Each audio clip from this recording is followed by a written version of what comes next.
Hello, I am recording excuse me, it's going to be loud in a second, video postmortem of my Ludum game called Slip Away. Thanks to Maverinthia, I am able to actually record it. So yeah, this is the game. It was made in 48 hours. For those of you who are not aware of the contest, you have to do everything from scratch. All art assets, everything. Oops, that was me. Everything must be created from scratch, although you can use whatever tools and libraries you want to use. So this was made with Flixel and ActionScript. Now, the theme of this particular competition was escape, which means in this case, I wanted a game about where your only mechanic was to be able to try to escape. Like, you couldn't fight anything off, you just had to try to run things. And so this is a game where you are this sort of ghost person, and whoa! You are trying to find out where you are and get out of where you are. It is a pretty typical platformer, except the controls are very much inspired by old school games like Another World or Flashback, where they're very deliberate. You can't like just run around wherever you'd like, super fast and responsive like Meat Boy or something. And so there we go. So I really wanted to kind of emphasize that and to kind of make an atmosphere that was sort of tense and creepy, so that it wouldn't kind of, you'd feel like you need to kind of get away from these things. No, not quite. There we go. It's kind of tricky. So what went right? I think I did pretty decently budgeting for time. I pretty much got everything done.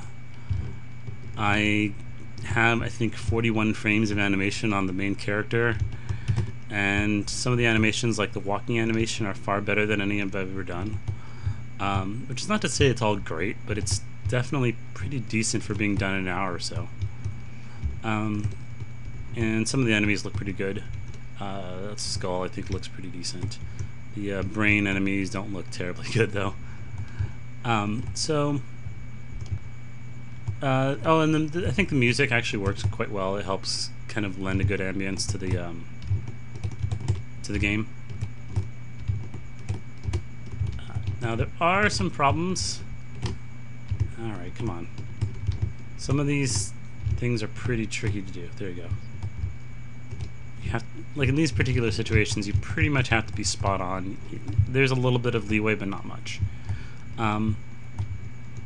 The main feedback I've gotten is that there aren't enough checkpoints, and part of the problem is I just didn't have a really good idea for what I wanted the game to be like. I was like, oh well, I'm about half an hour in, I have no great ideas, I'm just gonna make a platform. That was dumb. I just stood up for no reason. I'm gonna make a platformer, and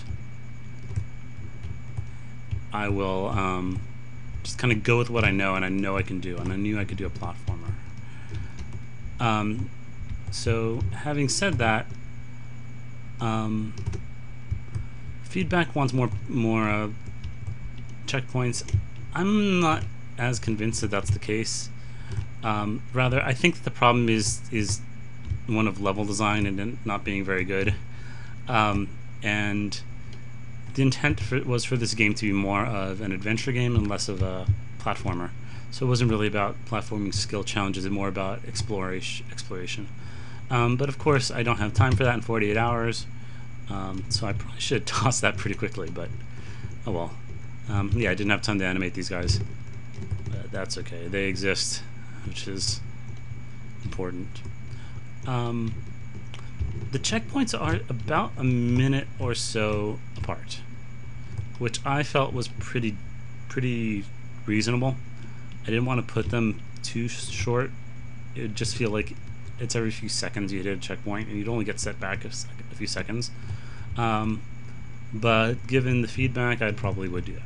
I also made an intentional change to make it so that the items you collect don't persist if you die until you reach a checkpoint. But if you die, you have to go back and collect any items that you missed. I kind of wanted it to be an optional challenge that you'd have to find a separate, more difficult route if you wanted to also collect an item. However, again, it seemed to have mostly frustrated people. I meant them as purely optional, just like a fun thing to look for, but people seem to want to get an item. If it's there, they will try to get it. Even if it's frustrating and even if it's not fun, they will want to get it. So I probably should have left them out.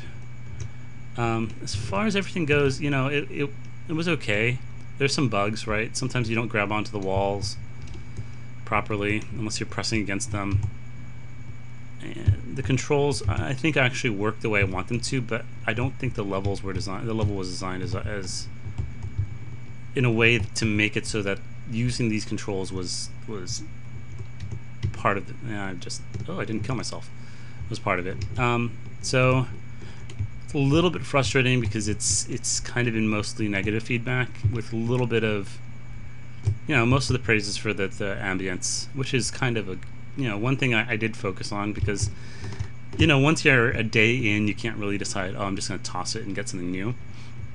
So I worked on kind of making things a little bit more, you know, interesting, creepy. So yeah, next time I guess just find a simple thing and just work on that. I really wanted to challenge myself, but maybe I went a little bit too far this time. But you know, I finished, and so that's something, I said, I guess. But yeah, that's my video postmortem. I kind of wanted to play through and also talk about the game. Thanks for watching if you are watching. If not, then this goes to nothing. Goodbye.